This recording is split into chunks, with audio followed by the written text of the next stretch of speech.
একটি সামান্য শুকনো কাঠ, যা মাত্র ৩০ দিন পর হয়ে গেল কোটি টাকার মূল্যবান চন্দন কাঠ। বিশ্বাস হচ্ছে না তো? খোদ দেশের রাজামশাই অলৌকিক ঘটনা দেখে নিজেই চোখকে বিশ্বাস করতে পারেননি। হ্যাঁ, এক গরিব পুত্রবধূর ঘরের কোণে লুকিয়ে রাখা মাত্র একটি করে কাঠ রাতারাতি বদলে দিল এক হতদরিদ্র দম্পতির ভাগ্য। তাদের ভাঙা কুঁড়েঘর নিমেষের মধ্যেই রূপান্তরিত হলো এক রাজকীয় প্রাসাদে। কিন্তু কিভাবে, কি এমন জাদু ছিল ওই কাঠের আটিতে? আজকের এই সুন্দর অ্যানিমেশন গল্প আমরা জানাবো বৈশাখ মাসের সেই অদ্ভুত এবং তার সত্য ঘটনা, যা আপনার মনের সব অন্ধকার দূর করে দেবে। আপনি যদি আজকের এই অলৌকিক রহস্যটি মিস করতে না চান, তবে ভিডিওটি একদম শেষ পর্যন্ত দেখুন, কারণ গল্পের শেষটা আপনার সমস্ত চিন্তাভাবনা বদলে দেবে। চলুন শুরু করি। এক গ্রামে মাধব আর সুচিত্রা নামের এক গরিব স্বামী স্ত্রী বাস করত।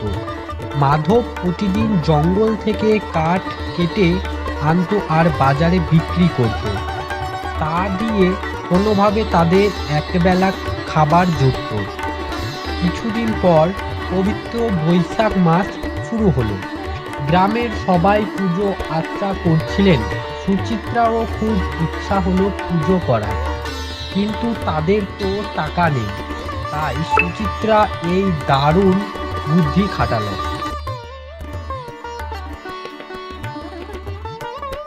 সুচিত্রা প্রতিদিন সেখান থেকে লুকিয়ে মাত্র একটি করে কাঠ বের করে ঘরের কোণে জমিয়ে রাখত। দেখতে দেখতে ৩০ দিন কেটে গেল। বৈশাখ মাসের শেষ দিনে সুচিত্রার কাছে সেই জমানো কাঠ দিয়ে একটি আস্ত কাঠের আটি তৈরি হয়ে গেল। সে ভগবানকে স্মরণ করে সেই কাঠের আটিটি মাথায় নিয়ে বাজারে বিক্রি করতে বের হলো। ঠিক তখনই ঘটল এক অলৌকিক ঘটনা। সুচিত্রা রাজপ্রাসাদের সামনে আসতেই তার মাথার সাধারণ কাঠগুলি থেকে এক সুন্দর সুগন্ধ বের হতে লাগলো, যে পুরো রাজমহল চন্দন কাঠের সুবাসে ভরে গেল। আসলে ঈশ্বরের কৃপায় সেই সাধারণ কাঠ চন্দন কাঠে বদলে গিয়েছে।